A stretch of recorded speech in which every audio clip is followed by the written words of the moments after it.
The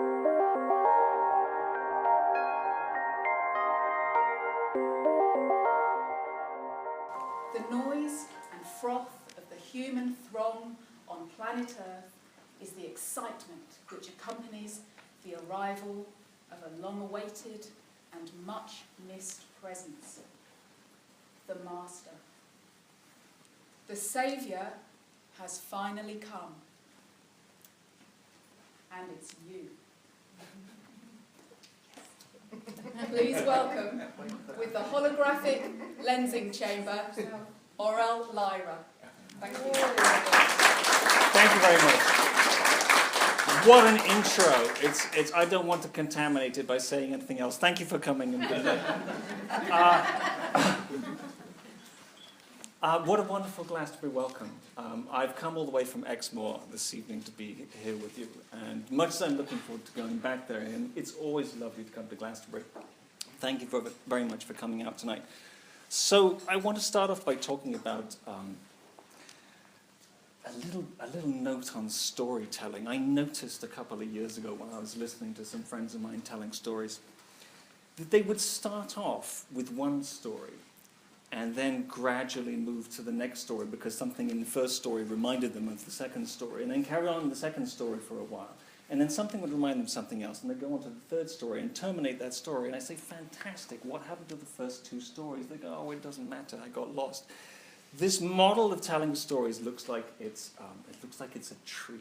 So in one sense, you're going to further reaches of the tree, and you get out and out and out. But you often do end up on a limb telling stories like that. So it struck me one day that the way to tell a story is more like, look at it in terms of a river, and you're constantly adding tributaries to the river. You've got the valley where certain things happen here, and the other valley where certain things happen over there, but you're always folding back into the same stream. Now, the added benefit to that particular model is that the river ends up at the sea. So all bets are off. You thought you knew what was going on in the river. By the time it hits the sea, suddenly it's salt water, and you're staring out at the Mariana Trench. And the whole thing changes. But while we're in the river, I can at least keep track of everything and inform you of it as it goes by. The other thing I wanted to say was most of what I'm saying is points of view. I find it very serviceable to go and stand in different people's shoes and have a look at what we're talking about, but from a different point of view. And that's also very serviceable for finding ways to change people's minds, introduce new pieces of information to them, is to stand in their shoes and say, I completely get what you're saying by standing in these shoes. And I agree with you. However, I also stood in some shoes round the corner, and if you'll come with me and have a look from there, it's a slightly different picture, and we can discuss it afterwards. So that having been said, what I will do is start off by reading the first two chapters. It's going to take 5 or 6 minutes of this book. It's Hologenics.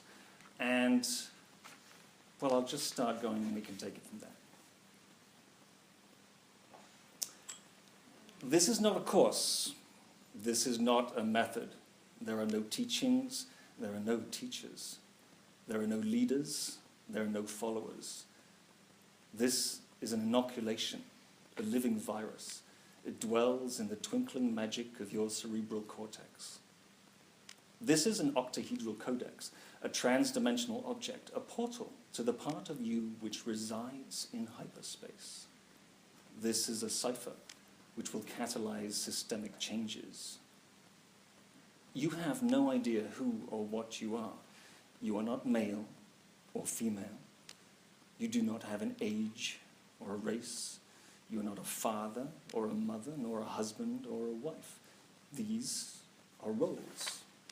Your identity is a cascading set of ideas being expressed through a temporary and flexible human filter.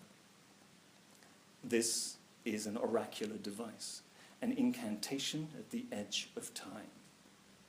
You are a descriptive interface, a linguistic construct, a story reciting itself in 3 dimensions.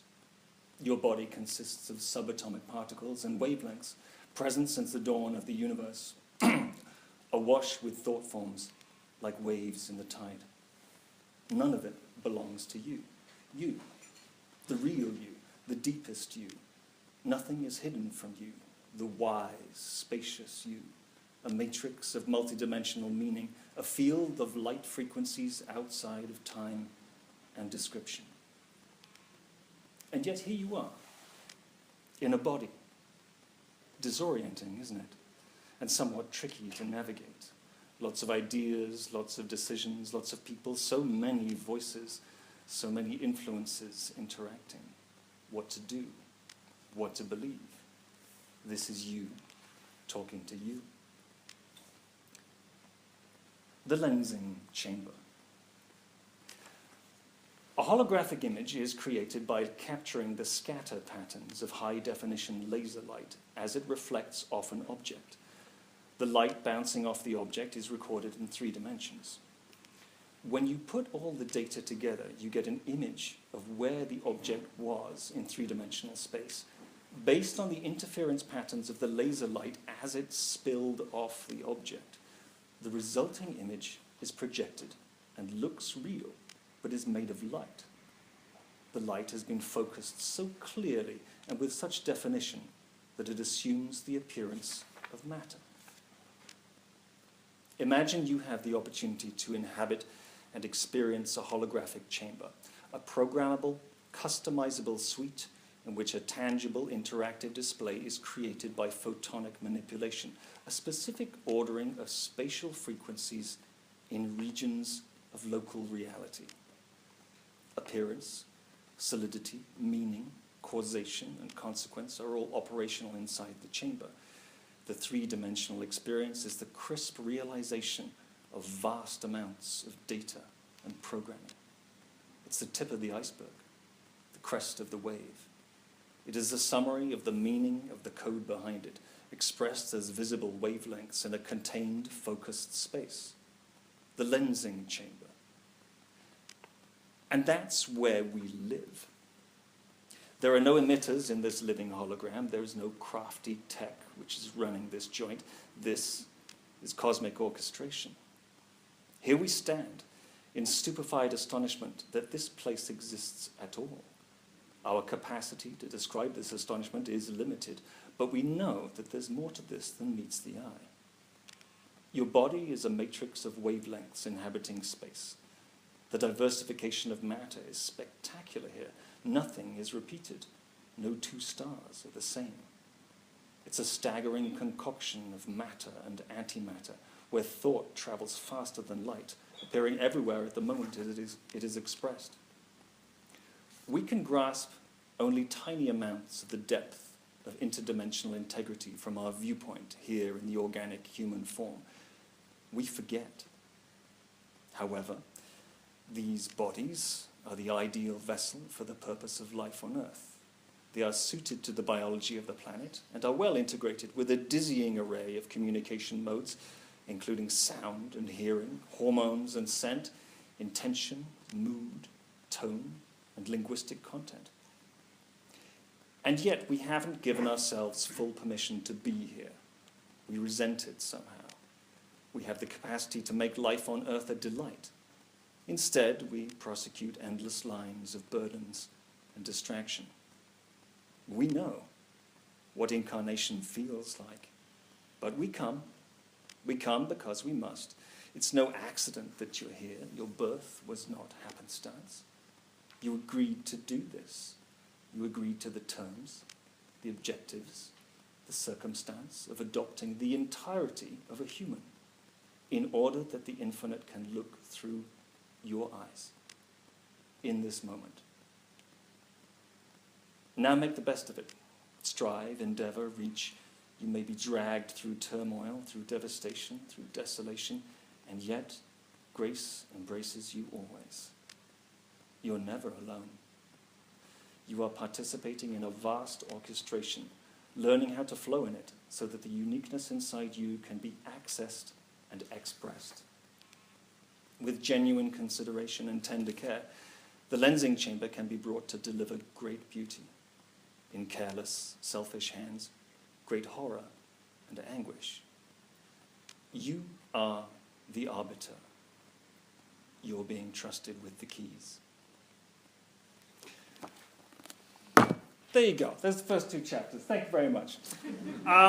So essentially what's being said here is that we're in a sort of place where there's a standing wave. Anybody who's studied any wave dynamics will understand this standing wave. It's a place where wavelengths interact and form interference patterns, and you end up with a something. Everything that happens here is symbolism, and we're constantly watching the symbolism roll in front of us through our lives. For each one of them, there's something entirely different. Different things will mean different things to different people. I don't know if you've ever read a dream book. It says this means this. Well, it might mean that for some people, but for you, you know what all the information means in your symbolic text, which is your life. Some of you may have also seen, there's an experiment, you can find videos of this online, where if you get iron filings and place them on top of a metal board of some kind, and that is connected to something which generates a variable oscillation, a vibration that can be tuned. As you change the frequency of the sound that's going through this board, the shape of the iron filings changes, and you get these incredible snowflake patterns and then round patterns and concentric circles, and you might go up at just a little bit of frequency or go down a little bit of frequency, and the whole thing, like a ballet, will just rearrange itself. This is what I'm talking about here. There's a sort of standing wave, and we're all part of it, and everything that we see, touch, and hear is part of that as well. Something interesting I also came across a long time ago, but it stuck with me, is something about the nature of the physical world, which strikes me as utterly fascinating. So let's say, I'm going to touch this table here. It looks like I've touched it. It looks like it. However, if you look into the tiny, tiny architecture of physical matter, say, for example, a hydrogen atom, it is 0.0000000, I can't remember how many zeros, probably about 12 or 13, until it gets to a 4 at the end. That's how much matter is in a hydrogen atom. Everything else is void. Everything else is just, well, I want to say empty space, but it's not really empty space. It's a vacuum intermeshed with quantum fields and things like this. But there's nothing there. You've probably heard this thing. If the center of an atom was the size of, I don't know, an apple or something like that, the electron going around this thing is going to be 10 miles away and the size of a pea. And that's it. And that's enough for these things to have enough to relate to each other. So even though it looks like I'm touching the table here, what's happening is the electromagnetic fields that are being expressed by every atom are actually so strong that they're repelling all the other atoms which are trying to come into contact with it. So I'm not actually touching the table. It's the electromagnetic fields which are pushing my finger away, and we don't actually get to touch anything. So most of what we're looking at here is empty space. You are 99.9999999 blah, blah, blah, nothing. What do you do with this information? Well, it just looks like we're actually, it's lending weight to the idea of it being a holographic chamber of some kind. The nice thing about looking at life in terms of everything being holographic, it means that you're on a level playing field. Nothing has any more value than anything else. So a bag of diamonds is worth the same as a bag of peanuts. It takes the same amount of holographic energy to generate a bag of peanuts as it does to make a bag of diamonds. This goes for everything we come across. So, for example, authority. Well, there's no baseline reality. Nobody's more of an authority than you are on anything. And nobody has more authority than you do to discuss or decide things for your life. So we've been indoctrinated, I think, in some way to look up at certain people who say, well, they're in charge. That means A, I don't have to be in charge, and I can leave it to them. B, I think the holographic view of looking at the world where nothing has value or everything has the same value, gives us a nice neutral playing field from which to start building a different kind of way of relating to the world and to each other. There's this idea of God sees all. Now, I don't mean that in a religious way, but it comes up once in a while. You know, God's watching. I don't mean the beardy guy sitting in the corner of your bedroom checking you out saying, I know what you're doing. Not him. It's more like you cannot help but express what you are. Just by being here, all the coding of what you are and what you think is all wrapped up into you being here. There's no way you can lie about it. What I've noticed is that when there is a situation where a person, and I've noticed it in myself as well, when I have been deceiving myself and others, there's the holographic picture is somehow not quite as clear as it could be. There's something missing about that picture. And I don't mean lying in terms of, faking your tax returns or something like that. Perhaps it means something like you're doing a job which you know you don't want to be doing, or you're in a relationship or something like this that you're not being honest about. Your holographic, your presence, the image will be somehow distorted so that it is not quite clear. That's also something that is just a byproduct of talking about things in this way in terms of holography. A lovely thing about the idea of being in a lensing chamber is it's all based upon, the lives we live are all based upon presuppositions of what we're supposed to be doing. Actually, you can do anything here, as long as you are eating and sleeping, and you've got a place to cover yourself. Everything else is cultural convention. I've always fancied watching clouds for a living. I have not yet found anybody to pay me to do this. But there's a qualitative assessment of what you're doing with your life. That's as valid as anything else.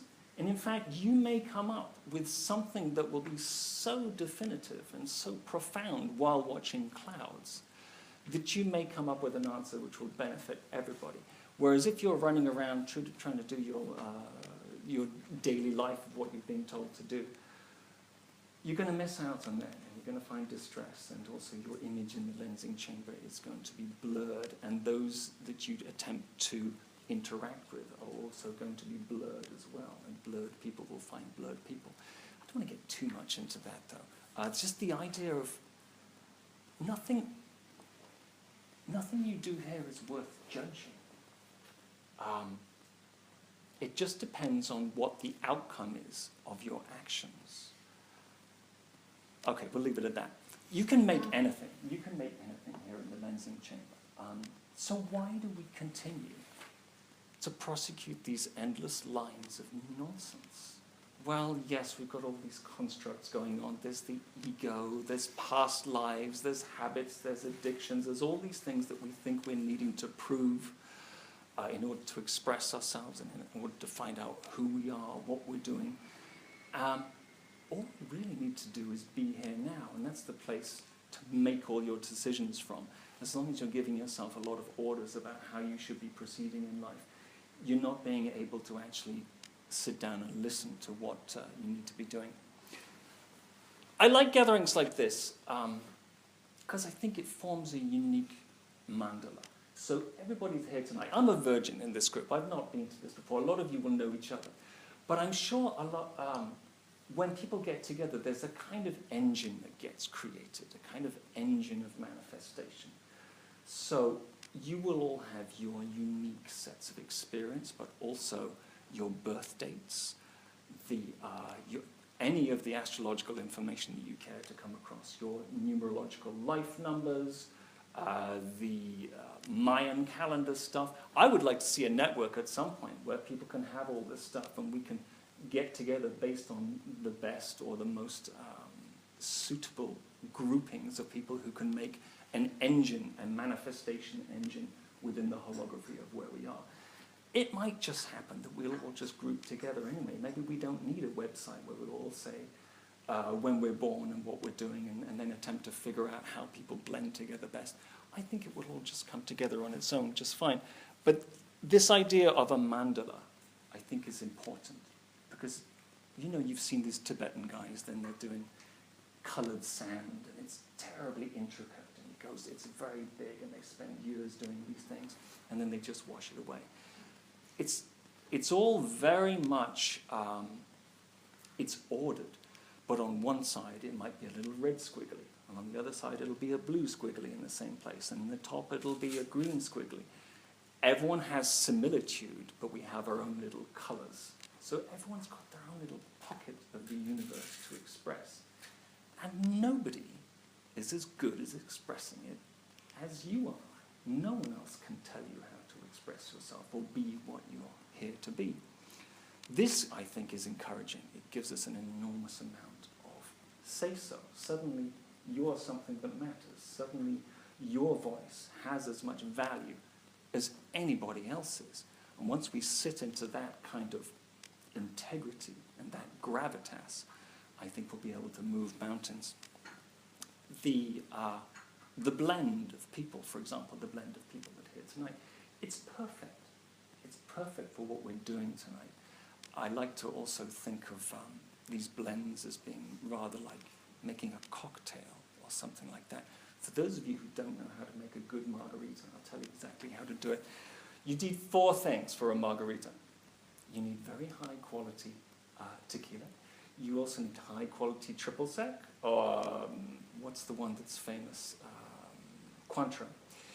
You need an equal amount of fresh lime juice. So that's 1 unit, 1 unit, 1 unit. And the 4th thing you need is water and ice. And if you can remember those 4 things, you will make an amazing drink and impress lots of people. But without the water and ice, it doesn't taste so good. It just happens to be, it's like aromatherapy. Those of you that are therapists and that mix flower essences and things like that, you know, they even talk about it in terms of frequencies. You need a bass note and a mid note and a high note. These are the kind of frequency interactions which we're born into. It's like the most basic language to interpret the various different frequential fields that we find around us. So that moves me on to an idea about sine waves. Those of you who know anything about music or sound whatsoever will know that when you see the written description of a sound, it's a wave, right? And there's peaks and troughs, and the higher the note, the smaller the peaks and troughs. What you get in a circumstance where you've got sine waves interacting harmoniously is that certain peaks and certain troughs will meet up. And they don't have to meet up all the time. Say, for example, those of you who know about didgeridoos, okay? You know these things. It's Glastonbury, of course you know about didgeridoos. They have a bass note. You make the note, and the one I have at home is a C. If you sing as well, and you engage your voice and sing C at the same octave, it changes the shape of the sound and the way it travels down the tube and the way it moves into the room. If you sing a C, which is an octave above the bass note of the pipe, you get a whole new set of harmonics happening, and you get children of the notes. So you get some high harmonic notes coming out of this thing as well. So there's something that has been created by simply the interaction of sine waves blending with each other as they go down the tube, creating something that wasn't there before in the name of harmonics. I think we are able to do this as well. And the higher harmonics which we will generate are based upon the clarity of the information in the lensing chamber. How's everyone doing? Is it too wordy? It's a bit wordy, but never mind. We'll keep going. The coincidence thing, I don't want to get too deeply into it, but I'm fascinated by it because it seems to be, it feels like the universe talking to you directly. It's literally tapping you on the shoulder and going, hey, you know what I mean? It happened the other day. Okay, those of you who know Star Trek, all right, yeah, I watch Star Trek in the mornings. They're rerunning the original series, you know, Captain Kirk and all those guys, and Deep Space Nine, back to back in the mornings on some channel or other. And these things are just trundling. There's hundreds of episodes of these things, and I don't know how they're doing, but they just put them back together, and it's like, there you go. If you've got nothing else to do at like 10 a.m. in the morning, go ahead and watch these things. And I keep them on just in the background. But there was one day, something came up in both episodes. Now, bearing in mind, these series are 20, 30 years apart. I don't know what it is. In both episodes on the same day, the captain of whatever institution we were observing got hijacked, and whoever was doing the hijacking was planning on doing something utterly vicious with the hardware, whether it was the spaceship or whatever. And on both episodes, both captains were forced to say, okay, we have to do self-destruct. It's the only thing left. So I watched as both these captains went through their procedure, putting their hand on whatever display it was and calling number 2 and the engineer and saying the codes and all the rest of it. It's the last thing you can do in a game plan when you're being hijacked. And I thought, okay, so this is just coincidence, surely. I mean, I have a friend back in West Somerset in Porlock who keeps saying to me, it's just, you're reading too much into it. The clock, it strikes 12 twice a day where all the hands meet. And if you look at it, you might say, this is amazing. How did this come around? I looked at the clock. Yeah, when it happens twice a day, it's not so strange. I think that's a particularly empty way to go through life. Seeing as all this holographic information is being churned up daily, moment by moment, for your delectation and delight, you may as well pay attention to it. So I thought, well, what's the information that's being presented to me here in this Star Trek stuff? Well, if you are the captain, which you are, you're the captain of your own life, there will come a point where you will have to go bigger than somebody who is attempting to pull you off course and hijack your life. And that might be the auto-destruct feature. Now, in neither of these episodes did they actually have to auto-destruct, I'm very pleased to say. But that arrived for me, and I just thought, well, I'm going to put this on in my back pocket somewhere. It's a piece of information that's being presented to me. Perhaps it's a universe talking to me. This is something that I think everybody is familiar with, is this sense of, spirit or something is actually in touch with me, guiding me somehow. I think this is a perfectly feasible way to go. Seeing as we're in a realm of symbolism, that's all you've got to go on. And it's a lot more reliable than thinking with this, I found. Thinking that with this will lead you into all kinds of difficult situations, which are very difficult to get out of. If you're following the symbolism, you've got a much better chance of following somehow the truth. Truth is one of these words that perhaps we need to redefine. I have a friend that said to me, I figured it out. I figured out truth. I said, go on then, show us, please, answer it. And he says, truth is what's happened. It stopped me for a moment, and I thought, yeah, I can't fault that. And if you notice, if you pay attention to what's happening there, what it does to your thinking processes, it puts it into neutral. It doesn't say, no, I know what the truth is, by the way, and you've got it wrong, and I've got it right, or any of these things. Truth is just what's happened. So it keeps you out of the emotional kind of maelstrom of what could be happening there when you're talking about truth. Again, there's a number of words that we need to clarify because I believe they have been misused in some way. So another thing that comes up with coincidences are archetypes. And this is really what I want to get into talking about. I found that that once in a while you go through certain archetypes as you're moving through life, and they are very engaging, and they have a lot of resonance. And I'd like to just spin out before you 3 sets of archetypes which I thought were fantastic. And they'll start off profane, and we'll go to middling, we'll end up with something rather lovely. The first one, okay, let me take you back a couple of years. Like I said, it's profane, you'll realize why. Do you remember in the American whatever, people were being elected and all the rest of it, there was a young guy, and he was a New York guy, and he was wearing his Freddie Mercury shades, and he was wearing a suit, and you'd see him on TV once in a while. I think his career lasted about 3 weeks in the current administration before he was fired. He's one of these guys. He was the proper New York guy who is saying, you know where I come from? We ain't backstabbers, we're front stabbers. Do you know this guy? I don't know, he may have, you know this guy, do you know this guy? You recognize this guy? All right, so he's a lot of bravado, and a lot of just like, he's a real punchy guy. He's, you know, essentially, he's a yes man. He'll do whatever you say, and he'll do it with his fists, and he'll go running out and doing that kind of stuff.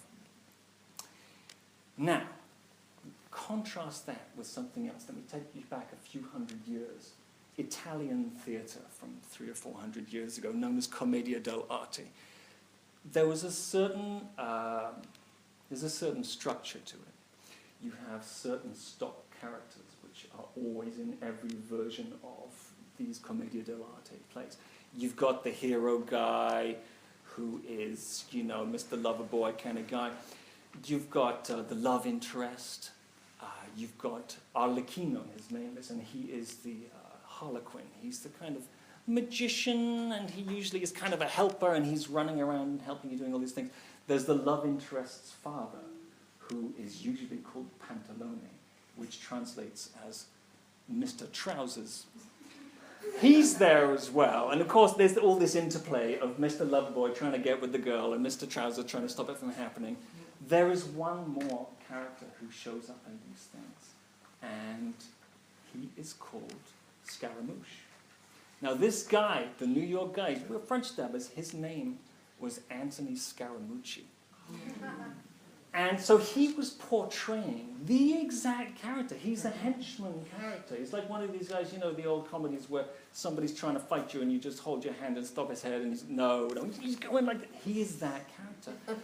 So I saw this happening, and it's like as you wander through life or you see the river of symbolism come past you, I noticed this and just thought, hey, that's a, and then of course it's gone, but it was a thing.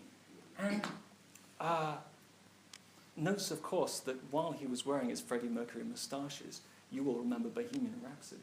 Scaramouche, Scaramouche, will you do the fandango? Well, he did his fandango and was fired for it. So somehow, these archetypes are flowing through us. What are they about? I don't know. I'm still exploring. But I got to another archetype. So we're done with the profane, by the way. I'm not going to be doing that at that New York impression ever again. At least not tonight. The second one I noticed was a couple of years ago while I was writing this book. Now, I had a house in Dulverton, and I'd set aside a few months. It was winter, and I had a fireplace, and I have this little cat. She's a white cat. She's a Devon Rex, and she sits on my lap while I'm writing and faffing around. And as is my wont, I like to wear my dressing gown, a robe, while I'm faffing around the house. And what I have, of course, I'm extraordinarily nerdy, I have a Star Wars dressing gown. And it's a Jedi robe, essentially. It's got the hood, and it's like, you know, it looks like a Franciscan robe. And, you know, the cat loves it, and we just nestle into this thing. And you've got to remember that, okay, a couple of years ago, I had a white beard. And I'm sitting there studying what I'm writing and studying other things to try and fold it in and constantly working into the night. And I had a lovely time. It's wonderful if you can finally get yourself into a position where you can do that. And I thought to myself, you know what? I'm not talking to anyone. It's just hanging out by myself in this little house. I'm like a monk hanging out with this white cat. So I Googled it, monk and the white cat. God damn it. Direct hit. So it turns out there was a 9th century Irish monk. We don't know his name. But he had been sent to Reichenau Abbey, which is somewhere in southern Germany. And he was working in the scriptorium and illuminating manuscripts and doing whatever the monks do at that time. We know he was there doing what he did because he wrote a poem in the margin of one of his illuminated manuscripts. Essentially, it was graffiti, but it was such a beautiful piece of graffiti. It's in Old Irish, and it basically says, here am I, a monk and scholar. I study the books, and I live with my cat, and we have a wonderful life. And it's very simple, and as I'm going through the night with my candle and searching for knowledge and chasing this information, the cat goes about his business The cat's name is Pangurban, by the way. Pangurban translates literally as fluffed white. Awesome name for a cat. And then by the morning, the cat's got his mouse, or the moth, or whatever it was, the cat, and the monk has managed to get whatever the monk was looking for. And I thought, what a great story. And there was a children's book. I bought it because it was illustrated. So I get this book, and I'm following the archetype. And here it is. I brought it along so I can show you. Now, bear in mind, me, bald guy, white beard, slopping around in my Star Wars dressing gown with my white cat. And I get to this book, and here is this guy. Let me find a good picture of him to begin with. Well, there he is. You can see him sitting there with his little white cat. And just get it on the camera so they can see it. There you go. I thought, this is amazing. And then what the illustrator has done a couple of pages on is they've shown the monk there. He's studying the text. He's looking for meaning into this text. And what they've done is the book that he's looking at has a bald monk with a white cat in the book that he's looking at. So suddenly I'm saying, okay, I've got 3 levels of this going on here. It ends up being a cascade of symbolism. I thought, okay, first of all, number 1, either this is me, that's me, and this is me, and that's me in the book that he's looking at. Either it's me. The second thing I thought was, well, hang on a second, this is like standing in between 2 mirrors. You've got one behind you and one in front of you, and it's just an infinite progression either way you go. So, okay, so actually what's happening is you're sort of standing in a stream of whoosh. You're standing in the archetype, as many have done before. I mean, okay, how many monks have there been that study texts? Lots. How many have cats? Lots. How many of the cats are white? Lots. But somehow it seems so vivid that it was me doing it. The third thing I thought was to look over my shoulder and say, well, who the bloody hell is looking at me? Looking at this, looking at this, looking at this. It strikes me that maybe I'm the end of the line.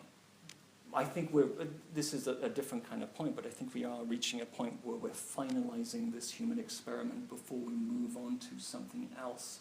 I'm referring to it as the holographic human that's calling us from essentially the future, but it ends up there's no such thing.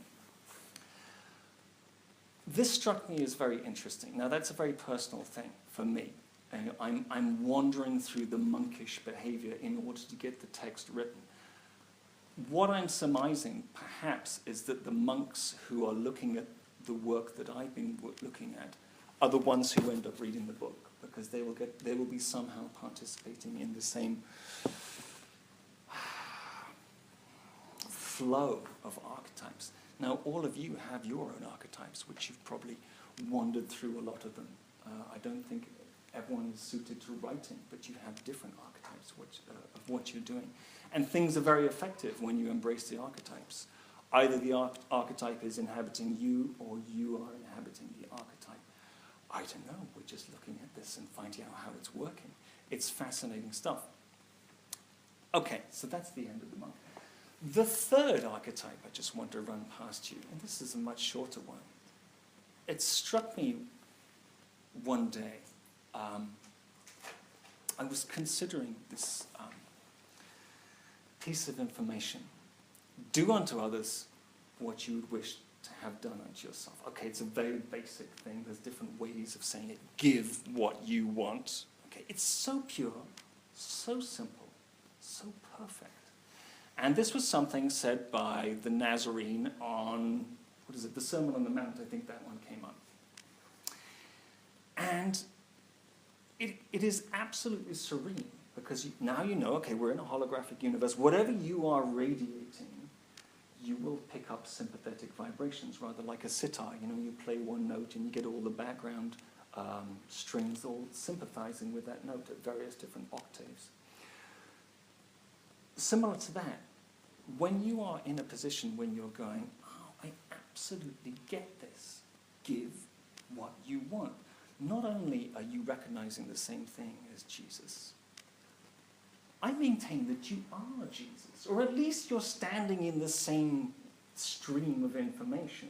It's almost as though you can look over and say, I get what you're saying, Jesus. I see it too. And Jesus looks back at you and says, do, but why aren't they doing it? They're still punching each other in the face. Well, that's another talk. I don't want to get any further with that, but that's the end of the section I wanted to talk about archetypes. I think they're fascinating. If we're looking at everything as being a symbolic gesture somehow, that we have all co-created, the archetypes have a special place to play, and they will at least put you on some kind of home ground that others have trodden before you. I think that's the fascinating aspect of that. Another thing that my attention was led to when considering oscillations, vibrations, and frequencies was a thing. It's a phenomenon. You know when you spin a coin, and it does a beautiful dance, and eventually it starts to settle down, and you get this kind of whoa, whoa, whoa, whoa, whoa, whoa, whoa, whoa, which speeds up and speeds up and speeds up until it's eventually flat. There is a professional version of this coin spinning thing. It's called an Euler's disc, and that's spelled E-U-L-E-R. I've not researched any further than that, but it's like a professional coin spinning thing. If you're fascinated by it, I just couldn't get it out of my mind. This sense of what, it kept on haunting me. So I looked into it. An Euler's disc is the same principle. It's a very heavy puck, like a metal disc, and it comes with a little cup, like a container. It looks flat, but it's actually slightly concave. So you've taken out, with the heaviness of all of you, taken out the sort of the wobble or the energy that might get lost through bending of the metal or the table underneath it or something like that. It's very hard and very firm.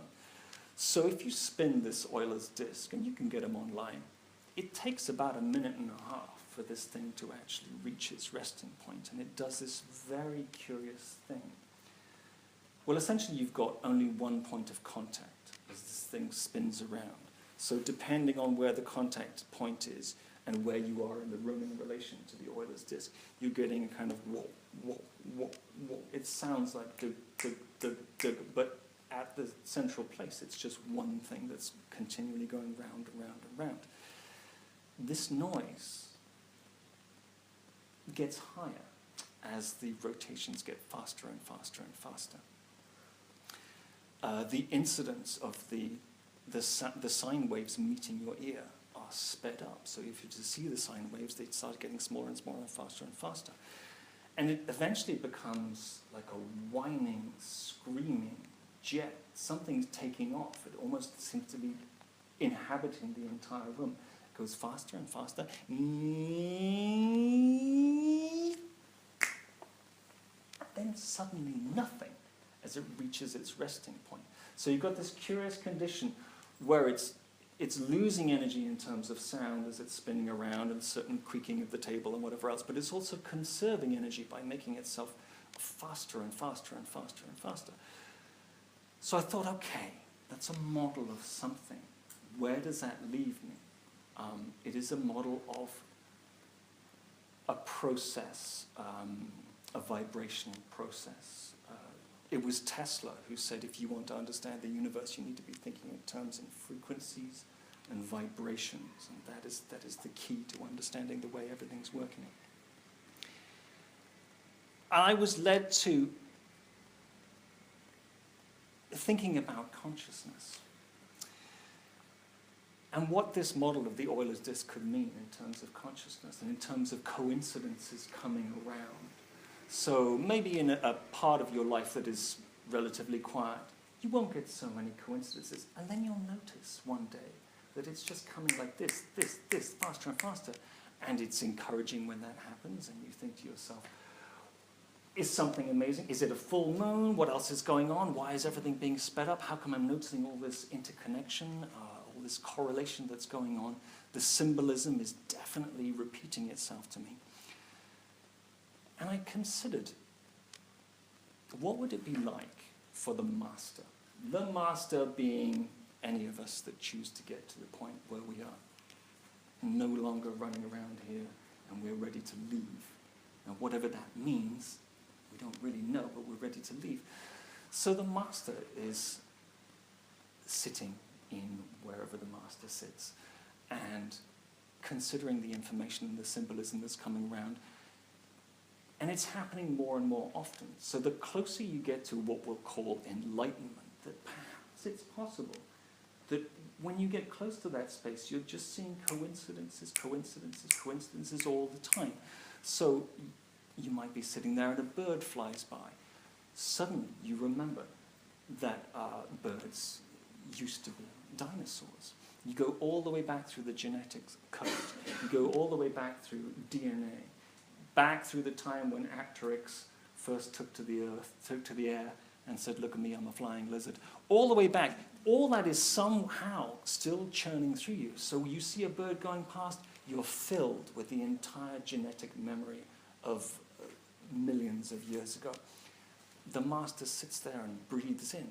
It reminds the master of the dawn, of the start of the universe, of being born. And every time the master breathes out, there's a correlation, there's a connectivity with the end of the day, dying, the end of this, the end of that. So, and then it starts again, all these cycles. So you essentially cannot avoid being part of every coincidence everywhere. Now, we all are familiar with this. It's connectivity to everything. We're all connected. We know this. It seems fairly glib to say it's all connected. But when in every single moment you're aware of your connectivity and aware of all the archetypes that are running through you, I'm going to suggest that it's very difficult for the person in that position to be able to communicate, because, as it were, it's like that Euler's disk going zzz. The coincidences are so many and so concentrated. It's almost as though we can measure things here in space-time. We can measure the interaction of frequencies all going on here, but somehow we refer to space-time as being a bubble, the third dimension. And somehow the frequencies, as you get closer to the edge of that bubble, where the master sits, are going faster and faster and faster, and then suddenly the energy is spent and there's nothing. Another way to look at this might be saying, look, okay, we understand space, there's planets, there's all this stuff around. Occasionally you get to something called a black hole, which is incomprehensible. It represents infinity. That, I believe, is what the master is looking at, is at the edge of space-time, how somehow the master has made it to the event horizon and is sort of looking into the black hole and saying, well, I understand everything now that has happened in space-time because it's all frequency related. But here, zzz, we're looking at void. Again, I haven't looked any further into this. Another little coincidence, by the way, I looked at the TV earlier on today, and there was a movie playing, and it's an old 60s British movie, and the name of it is They Came from Beyond Space. I thought, that's a heavy one to lay on me. What's beyond space? I mean, space is difficult enough, but what's beyond it? And who are they coming from? And where are they coming from? Who are they that would come from beyond space? Why bother with coincidences? I mean, so what? Well, it helps me make maps. For some reason, I like to analyze things. I like to make maps. Cartography is something that I think can assist us with making sense out of where we've been and perhaps getting some intel about where we're going. Now, that's limited because that's based upon there being a past and a future. Really, all we need to be doing is saying, be here now, and read the terrain, read the information that is coming up out of the symbolism. Map making is something that I think we all do without really considering it, but it's a wonderful thing to do, and it's something that that humans, I don't know if I can say humans alone do it, but it's certainly the way we do it is I've not seen it anywhere else. So what is beyond space-time? Well, we can't compute it. It's too difficult. Because we start talking about this concept of infinity, and we're not wired to handle infinity. We're wired to handle the finite world. there's a story. I think it's from the Indian pantheon. It's something to do with Hindu deities. And I don't remember which ones. I think maybe Vishnu was one of these guys. But these two deities are having a discussion in deity land, hyperspace, about what it's like to be in form, in three-dimensional. And there's some kind of discussion they're having, and one of them saying one thing and one of them saying the other. So the one who feels like he's got an edge on it says, okay, let me show you something, and takes the head of the other deity and dips it into a water trough. Now, okay, this is, deity land, so it's probably a cosmic crystal water trough full of rainbows, or something like that. Anyway, so as soon as this guy's head is underneath, I say guy, excuse me, the deity's head is underneath the water, suddenly, being a deity is entirely forgotten. And the consciousness is a guy. This deity has been put into a guy's body. And the guy has an identity and friends and places and gets married and has children, and it turns out is successful in business, is some kind of prince in the local principality, and it's a drama. It's the stuff of life, and it's going and going and going, and eventually there's some kind of infraction and there's a war that starts to happen. So, okay, we're going to have to pull the army together, we're going to have to sharpen our swords and say goodbye to our loved ones, we're going to war, everybody. At that point, the deity that had been doing the dunking pulled the other deity up and goes, and the deity goes, I completely believed it. I forgot that I was endless. I was totally into that story. It's a beautiful way of describing it. In that it allows us to remember that we are infinite. There's no baseline reality here. We can make of it whatever we want. Being infinite beings walking around in a human body allows us certain access to be here now. It allows us a view of the universe. There's a thinking which says that us being here is a result of the tension between a universe that exists and a universe that wants to watch itself existing. So that's where we come in. Not a bad idea. It's going some way to nailing down what we're doing here. But I sense that you're always doing the right thing, even if you're confounded and lost and confused, that somehow there's a vaster part of you which is entirely in charge. Some of the language you hear quite often is people talk about, oh, it's going to heal my soul. I don't see that the soul needs to be healed at all. I don't think there's anything going on with the soul that needs anything amended or attached. It's these parts of us here in the third dimension that need some amendments and need some loving care to carry us through. Our souls are doing fine. Our souls are infinite. Okay, so we're not supposed to get this idea of the void and infinity in general. You know what I'm talking about when I talk about a Mandelbrot set? It is a fractal, it's a line of mathematical code that is expressed on a computer screen as a landscape in 2D, and you can dive down into this landscape, and it just keeps getting bigger and bigger, and it's an infinite progression. You keep folding down, and you see all these. It looks like a beach, a mountain range, and you go into that one little section of the beach and you find there's a whole new mountain range in that, and you go into that and there's a whole new beach, and slight integrations of changes of color and pattern. I love these things, but at the same time there's a part of me which goes, oh, it doesn't stop. This isn't stopping. There's no end to this. It goes on and on and on. I can't handle it. I can't compute this endlessness. It leads to a certain kind of anxiety. And I'm going to suggest that this non-comprehension of the infinite is the root of all of our anxiety. Now, it gets covered up with lots of different things, but essentially, you can, every time I work back whatever I was concerned about, it always got back to the point that I was confused about being here in third dimensions.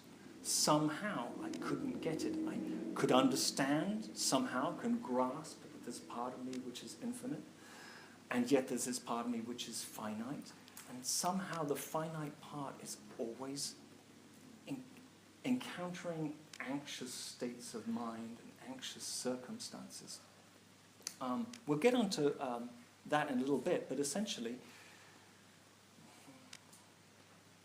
now that you know we're in a hologram, now that you know you're not really here, now that you know you're mostly made up of void, you're simply thoughts, your expressions, you can make of this whatever you want. If you wish to make it anxious, you can, but you have absolutely no need to anymore.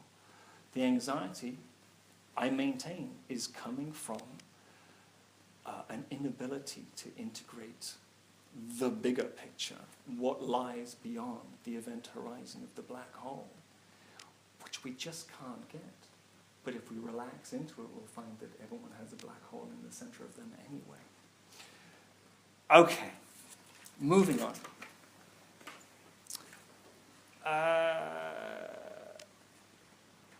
Yes, okay. We're on the home straight, actually. I want to talk about the way you resonate energy into, we'll call it space-time, the third dimension. You're continually resonating some kind of message. It's continually coming through you. I'm going to call these things gestures, utterances, in that somehow you are saying something. I'm not talking about necessarily vocalizations like I'm doing now. That is the concrescence, that is the clarified, that is the concentrated version of all the ideas that you play host to as a frequency being. But even just sitting there quietly, you're uttering something based upon where you find yourself.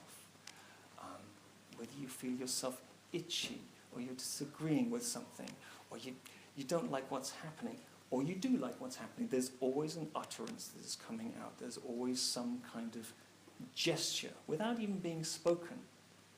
You're resonating something. I like the word utterance because it seems to convey an idea of meaning being in there. So what do we want to utter? After a lot of consideration and a lot of thinking about it, the utterance which most resonated to me was let go. It avoids a lot of other things. For example, you might want to say a gesture to the lensing chamber, to space-time, to the third dimension might be love, acceptance, gratitude, which is the most awesome frequency to move through anything. And yet an utterance of let go seems to cover everything at every stage. It seems kind of neutral and sort of impersonal and doesn't have a strong message behind it, but it has the whole message. So if you can imagine walking through your everyday life, talking to yourself, talking to anybody else, just being there, if you can be expressing let go, life is going to go much smoother in every single department. It means you're no longer trying to prove anything. You're no longer attempting to figure anything out. You're just letting it happen. Now, ultimately, what does let go mean? Well, you're going to let go when you die. You're going to let go when you ascend. All of life is about learning how to let go. Life is going to be an awful lot smoother if we let go. That is going to be interpreted however people interpret it. And I maintain that the closer you get to that position of the master, meditating and watching the birds and thinking about dinosaurs and noticing the coincidences happening over and over and over and over with such regularity and in such close proximity to each other that they're indistinguishable. You just happen to be connected with everything. In that position, it's very difficult for any of that information to make it out. So the person who comes to the master, who's sitting meditating, and says, "Master, should I buy a new car?" should I have a third child? Shall I move house? The master who is sitting there and in contact with absolutely everything, whatever that person says can only be misinterpreted. It's going to get misconstrued. It's going to get corrupted as it comes out of the mouth because the master just says, let go. All you need to do is let go. And yet in the profane world, we're looking for some wisdom to help us through. I don't know, should I change my job? Should I have another kid? All this stuff. These are moot points to somebody who's sitting right on the event horizon of the black hole saying, well, I'm almost gone. I kind of don't care about what you do. But I suppose I should throw you a bone. Yeah, do something that makes you happy. That will do. A quote I came across recently, which I really liked. Some of you will have heard of this book called A Wizard of Earthsea by Ursula Le Guin. You've heard of that one, have you? It's pretty good. Somewhere near the beginning, there's a wizard, which is another archetype. I know some of you are inhabiting that archetype. The wizard is talking to a younger wizard and sort of just giving you a few helping hands. And this quote that comes out is just incredible. And the quote is, the greatest art is to do nothing at all and let things fall where they may.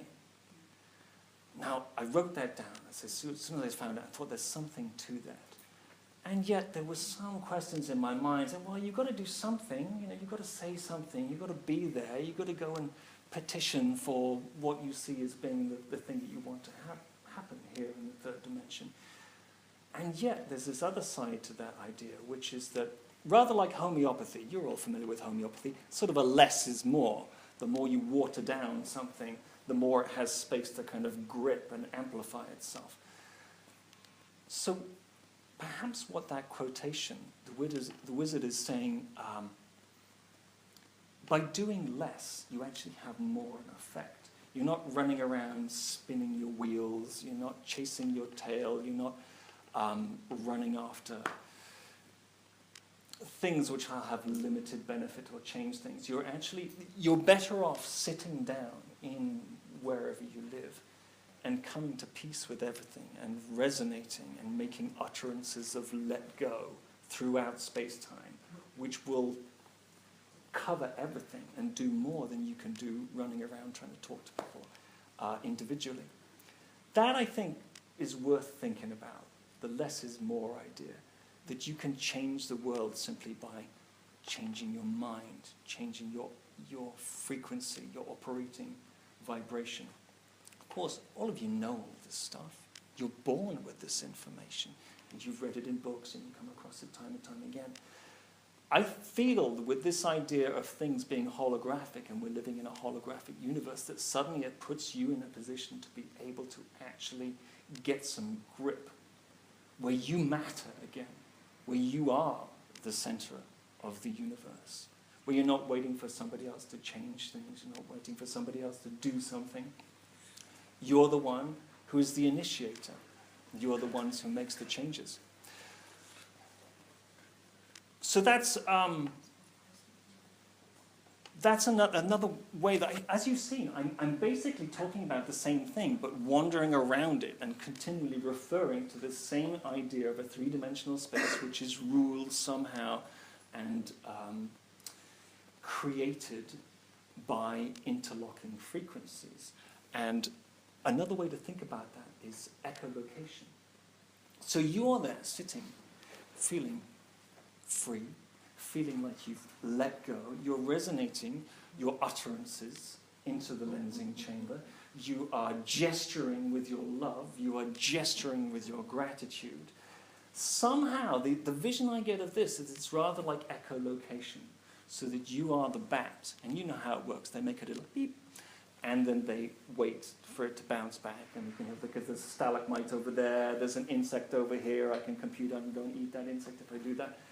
So with your resonance of let go, and you're so quiet and so sensitive and so open and so at home with this sensation, that you can then start to read the reflection patterns of the other entities, thought forms, ideas that are taking place and making their movements towards manifestation here in the lensing chamber. So echolocation, I think that's another model we can look at. So we've talked about so many different things, the bats and the cats and the monks and the river. And this is a way I think the future of communication will come across. I have a certain flair for it, a certain facility, but when things lean themselves towards a visual description of something, it means it doesn't have to just sit in your mental state and go, oh, you said something.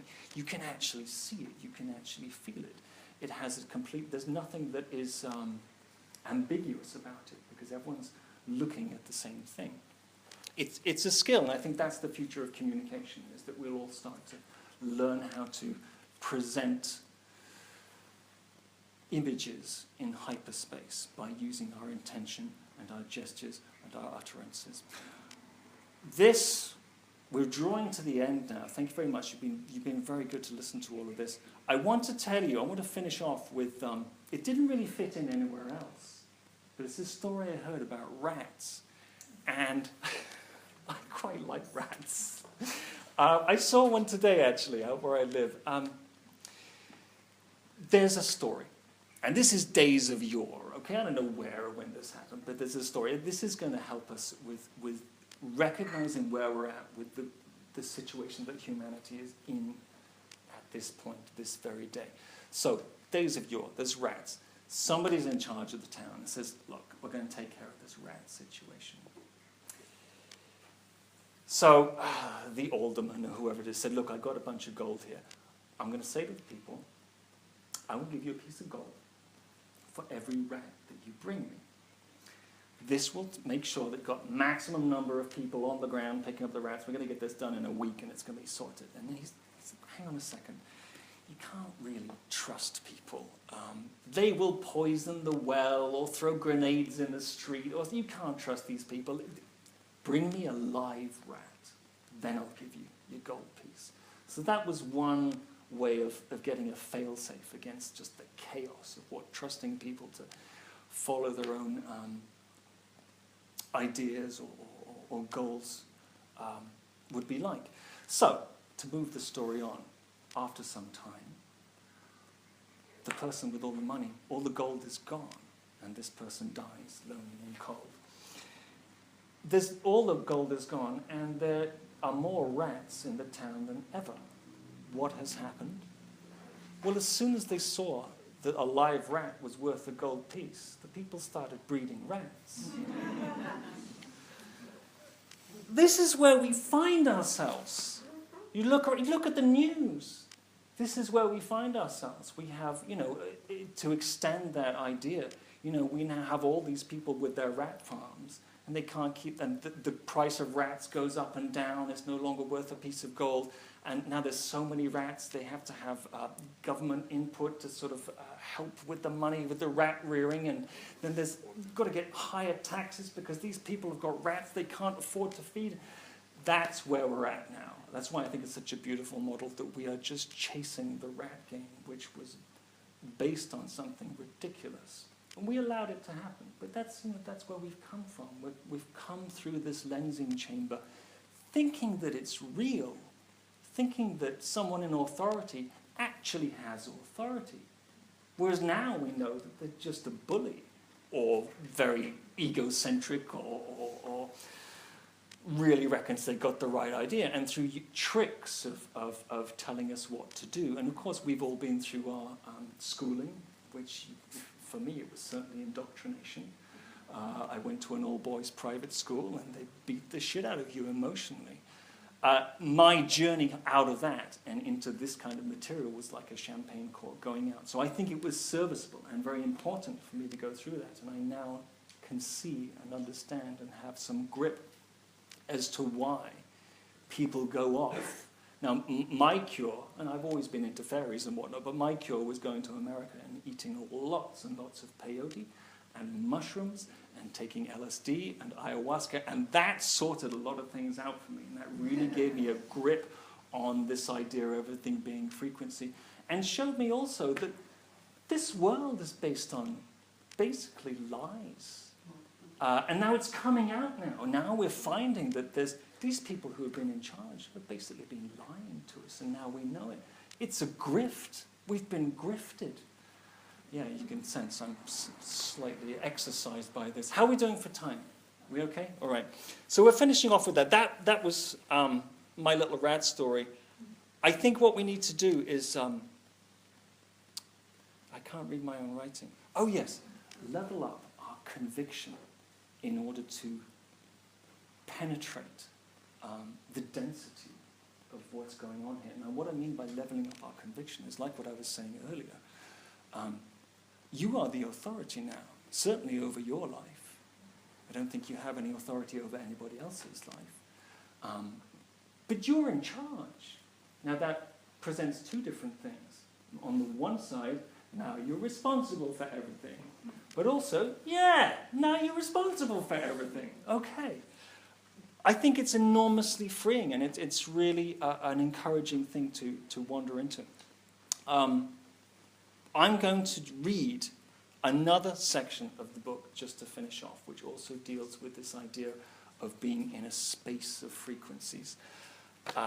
This one is called The Lily Pad Frog. And here it is. Okay, The Lily Pad Frog. It's possible to see what's coming. Kind of. Think of it like this. A frog sits on a lily pad, floating on a pond. The pond is still, the surface at rest. A newt drops into the other end of the pond, out of sight. Plop. The sudden air displacement initiates a pressure wave, which surges through the air, pushing molecules and molding them into sound waves, which the frog decodes as a set of sonic information. More data begins to arrive at the lily pad in the form of waves in the water. The frog, being contemplative and generally chill, analyzes the interference patterns in the surface tension of the water and is able to make some inferences about what has happened in another part of the pond. Shortly, the newt arrives at the lily pad and the two share a deep, knowing moment. If you keep calm, your frog can read the future. Events appear to happen inside the space-time envelope, but they are enmeshed in the fabric of everything and are present in the matrix at all points. You can sense the arrival of something before it actually arrives by reading the waves of description which reach you before the event does, as well as the ones afterwards. Spiders do this too. It's not occult. It's not magic. It's just subtle. It's as though the event has already happened up ahead, and you are getting the echoes of it rippling into your now. We get little reflections of what is to come, passed to us through repeated symbolic referencing, hints which get stronger and stronger as the epicenter of the material is approached.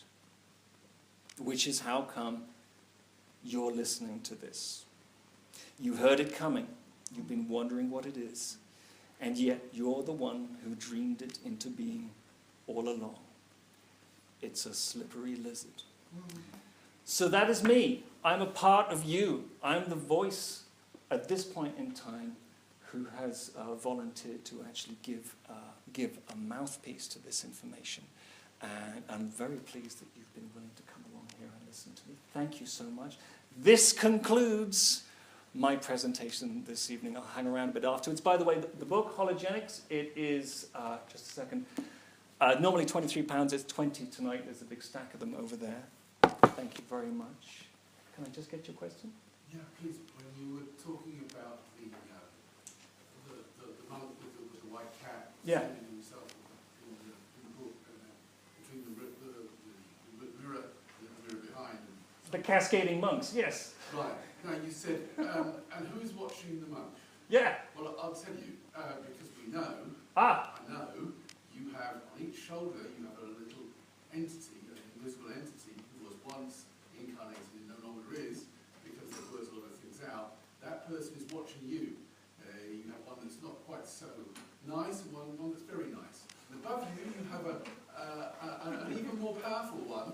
who has to look after a whole bunch of people, and according to the balance between these two, you attract the attention of the one above, which therefore gives you breaks in life or anti-breaks, catastrophes, etc., etc. And there is even a bigger one higher above that's a really powerful one, and he'll, if you manage to get his attention, he'll really zap you into, he'll, let you live in Glastonbury, Yay! And the whole of your life is a conversation between you and these people. They're watching you all the time, and all your actions are being under their observation. And this turns out in your aura, and your aura is either balanced or not balanced. I can tell you how yours is later if you want to. And so these balances within yourself are what gives the balance between the two, and therefore one lives a balanced life or imbalanced life. I love it. How did you come across this? I also spent time in the mountains, in the cabin, on my own. When I go for a walk, the guardians accompany me. So they are. For a walk along especially in the autumn when you've got the leaves twisting along them, and they accompany you. And So they are. they're beings. They're entities. They're beings. They were once human, Right. but they've worked it out a long time ago. And in the lensing chamber, which is native to you, and any similarly vibrating lensing chambers around you, they are a functioning part.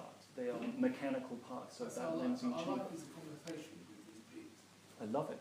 I love it. Yeah, life is a conversation with, well, disincarnate entities. I'll tell more stories about this one. Nice one. Thank you very much for your contribution. Thank you.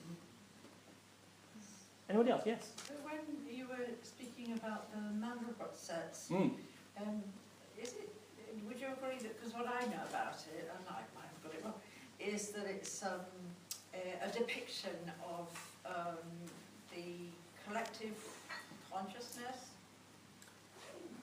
It could be seen to be that. I've also heard it described as chaos, like a way of describing. Yeah, well, exactly. It all folds in. Wherever you take a walk around this material, because it's all fractal, all information everywhere is always referring to the same information everywhere. Yeah. Which is also difficult to embrace. Yeah. But yeah. But I have a little theory running, and that's that if that is so, and which we seem to think it could be, then as we ascend, for want of better words, as everything shifts and the whole paradigm shifts, so is that obviously that's going to shift. So it might not be the same as it won't be the same as it is now. It'll be something totally different. So that's exciting. Yeah. Well, essentially, it's we're going to have to leave everything behind somehow. Your identity, who you think you are, what you think you've done, what you think you like. I mean, it turns out, like, what are you? If you clear away all the detritus of all the lifetimes you've been through, and all the personal attachments to being the monk or being the who or this or that or whatever, what are you? You're just a region of frequencies. You're a swirl of electrons. Yeah. I mean, we're everything, aren't we? You're also the creator. Yes, exactly. You're the creator of your world. Yeah, that's it. To your makeup and your essence and your essential self, your authenticity. Mm. Authentic self is what you're aiming for. That is a wonderful word. Thank you for mentioning it. I forgot to put it in there. Somehow, living an authentic life has to do with this honesty thing I was telling you about. That somehow authenticity sharpens up your image within the lensing chamber, and you are doing what you're supposed to be doing somehow. That's when you're in synchronicity and it all matches and it's effortless. And that's when you're seeing all the coincidences going out from... Yeah, exactly. Nicely put. Thank you. I've got quite poetry about it. In Nice. authenticity, Mm. you will find you are free as you come from the heart. To me, it's green.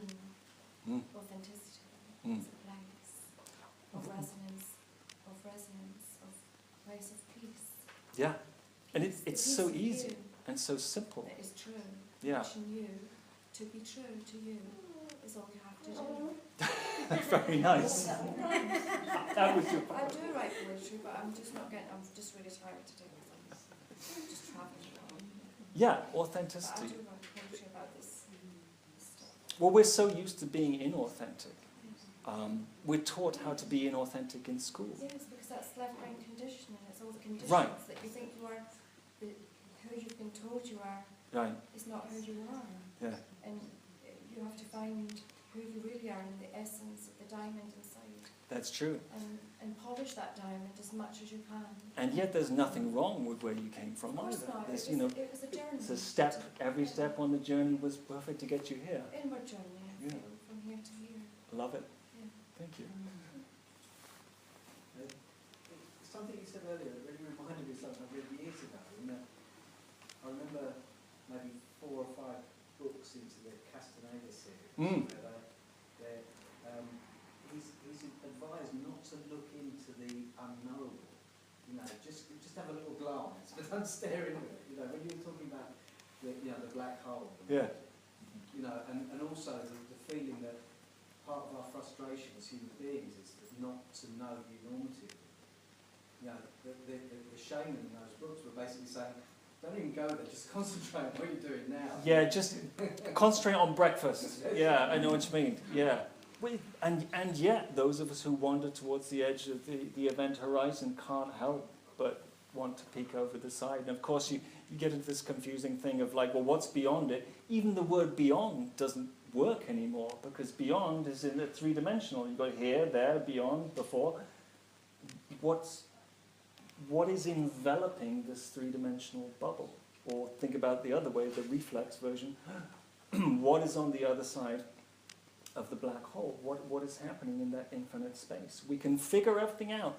All of our science and physics will, down to the nanosecond, we can figure out absolutely everything. The speed of light, a luxon is a wonderful thing. It doesn't have any mass whatsoever. And the thing about it is that if you take a massless particle to the speed of light, the closer to the speed of light it gets, it becomes infinite mass. It just becomes everything. So you've got all these very confusing things happening in this sort of liminal space. I'm not sure where I was going with that one, but thank you very much indeed. Yeah, hi. How do you reconcile letting go with I'm a creator? Or do you mean the more I let go, the more I'm my authentic self, the more things bubble up naturally from me, and therefore I don't have to make an effort to create? You know what I mean? I don't think we do have to create anything. I mean, this is just me, as you were saying, I was thinking, I just need to bounce that back to you. How do you figure that? But if you're letting go of it with everything, it means you're completely in the flow, and your creations will just happen according to the divine plan. You don't have to be the creator. I don't know if that's answering your question at all, but it just seems like... I mean, ultimately, letting go is just letting go of everything. We have to do something because we've got to eat lunch and we've got to, pay the rent and all that stuff. I essentially don't want to. Remember, I want to sit and look at clouds all the time, but no one will let me do it yet. Yeah, so I don't think I can reconcile those. Simply that once you get into the theme of letting go, everything else just falls apart. Anybody else? Hi. Just a little synchronicity here. I've got a cat called Mr. Fluffy. Mr. Fluffy? What colour is Mr. Fluffy? He's fluffy and he's tabby, but kind of muted, sort of black, I don't know, the tabby colours. Yeah. With a big sort of furry collar and, Mr. Fluffy. He was christened Mr. Fluffy because the mother cat, had the kittens in the ceiling. No one could get to her, so they had to cut a hole in the ceiling. And Mr. Fluffy fell, the first one to fall was caught. Oh my goodness. And they just called it Mr. Fluffy. Oh, how so I superb. had to keep that name. Thank you very much for... And the other thing I was to ask you, since you watch sci-fi, I love the old Star Treks as well. They're still worth watching. Yeah, I remember them as a kid. It's still archetypes which the universe is throwing up in front of you. You Absolutely, can't yeah. avoid it. Have you been watching? It's just finished actually, but it's been going since the autumn. They've showed all the series sliders. I've been watching some of them. Some of them are a bit dated though, aren't they? But I got so addicted to it. yeah, That's my confession. I only recently got a so TV. addicted to it. I only recently got a TV, and I'm mostly disappointed by television. But I yeah, thought there was some really interesting, profound things in that programme though that kept me hooked. yeah, it's not bad.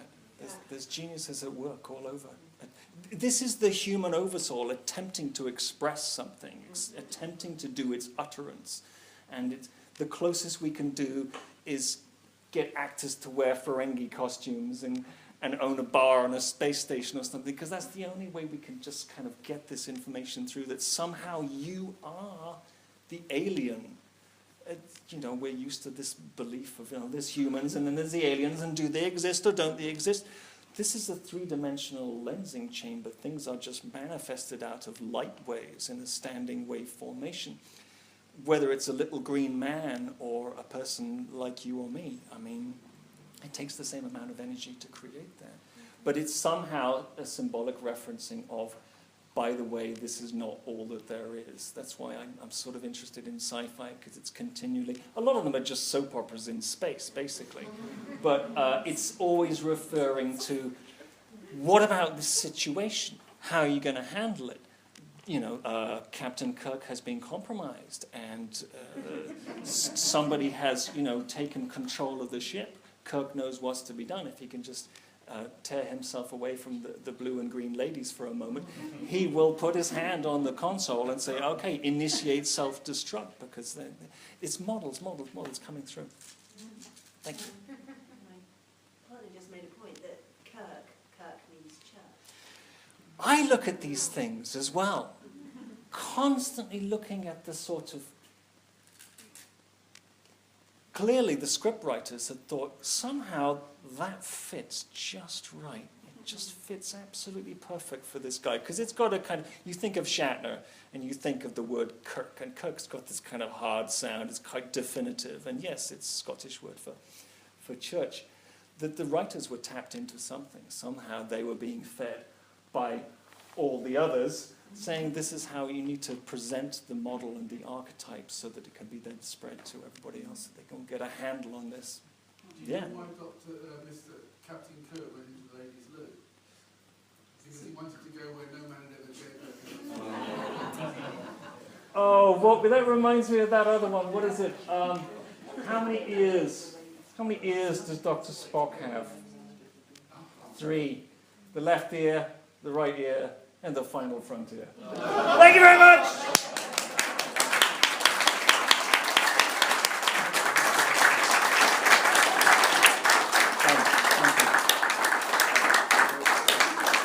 Oh, what can I say? What an absolutely fabulous evening. That just beautiful. Thank you so much. Thank you. Yeah. Imagine that we all have a parallel character in a children's book. Yeah. Oh, I like that. I'm going home to Google tinker about things to Yeah. find myself. Go and see where you've shown up in the lensing chamber, because time doesn't matter anymore. We've got that taken care of. That's out the way. Where are your reflections coming from? It looks like some of you will have heard of Terence McKenna, and some of the themes which I talk about are very closely related to some of the things that he talked about. He brought up this idea of a glitter ball, and all these sort of scenarios and personalities and character types are all these... It's one reflection. It's a reflection of one light that comes in these many different streams, and there's all these different facets to this glitter ball. And we're talking about a glitter ball with billions and billions of little facets on it. But somehow they are all splinters, and each one of your personalities that has shown up through history, like the monk and the white cat. I wonder about the cat. My cat is a female, and the monk's cat was a male, Pangor Ban. Maybe the only difference as it leaps through time is this slight modifier of the gender of the cat, and the next monk who sorts this out will have a male cat again.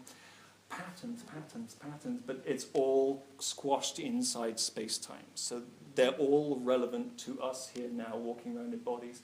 Once we reach the point where we've actually crossed over the event horizon and the Euler's disk has finally spun itself down into nothingness, then we'll be outside of space-time and it'll be a whole new deal. We'll have reached the ocean. Should we end it there? Okay, thank you very much for coming. Good night.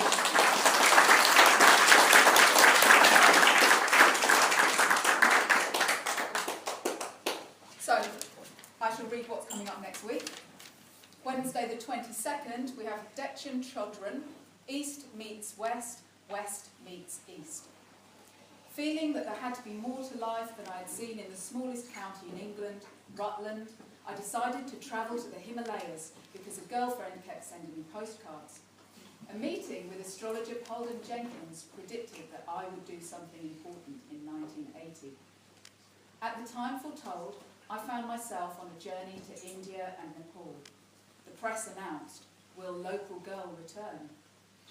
This evening, I would like to share with you the story of this adventure and present the precious work that has evolved from this.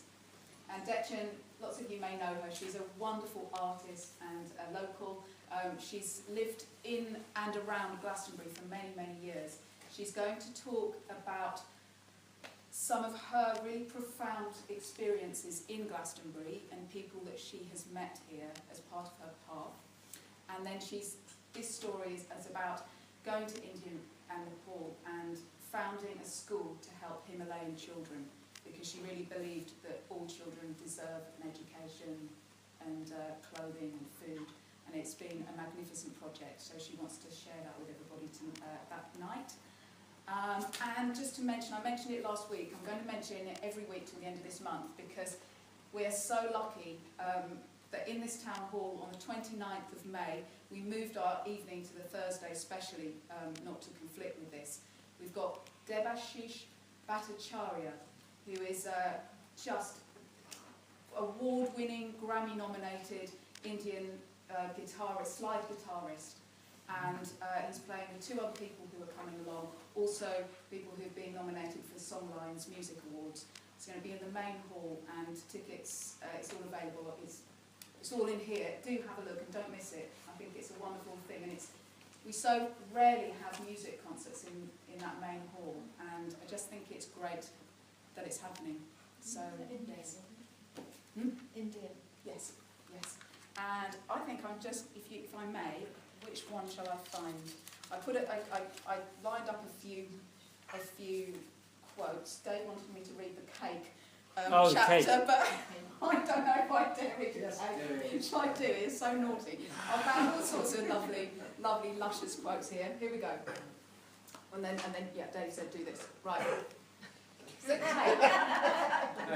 cake. We sat in the Abbey earlier today in the sunshine reading this stunning book, and we were laughing so much, I ended up just randomly phoning people on my mobile phone, and as soon as they answered the phone, I would just start reading them various chapters out of this book while they just listened in silence. So, the cake. You're making a cake, always, in every moment, for your nearest and dearest, for the person on the street, for your companions, for yourself. You're making a cake. You're gathering the ingredients, you're beating the eggs, you're preparing the icing, you're reaching into the litter tray and you're adding a turd. You're not even sure why you do that part anymore. If we're going to shift the density of the human condition, breathtaking honesty will be necessary. We have to admit that there is a part of us that is grotesque, mischievous and deranged. It sabotages cakes with turds. So you've done it. You've put that cake in the oven and written happy birthday on it in icing. You're thinking that there's a fairly good chance it won't show up. Those odds change the more slices you cut. And then there's the possibility that the turd is now dissolved, inhabiting all areas of the cake simultaneously. With enough icing, you may just get away with it. Exciting stuff. But a horrible birthday party. Don't serve a cake with a turd in it. You know when you're doing it. You pretend you don't do it, but you do it. Give the best. Give a turdless cake. Gravitate towards honesty. Allow yourself to be sucked beyond the event horizon of honesty. This is a place where things become manifest. If you program a cake with a turd in it, you will have to eat it sooner or later, which shows in what kind of esteem you hold yourself and everyone else you ask to eat cake with you. And I am also, where's the other one? Sorry everyone, hold you. I love this. There was, you are a ghost made of light on a rock flying through space. That's the chapter on ghosts. And I think we'll finish there. All right, thank you. Well, you're sold on this. This is great. I wish there were more of you. Do spend some time having another cup of tea and looking through this absolutely beautiful thing. I had one to finish and I've gone and lost the page with excitement. But okay, here we go. This wasn't it, but it's another one. Where's the leaf? Oh yeah, that's it. My observation is that reality is a flexible construct which can be shaped to reflect a multitude of appearances. Love is the guide which leads us through facts and into compassionate creation. We say a leaf is green because it looks green. Nice fact there. But it turns out that the chlorophyll in the leaf is actually absorbing all the light frequencies in the spectrum, except green, which it bounces back outside to your eyeballs. So the leaf, in fact, is not green. It is everything but green. Rainbow. It is. Okay, I'll let you go. I'll let you have tea and chat. Thank you very much. Lots of love.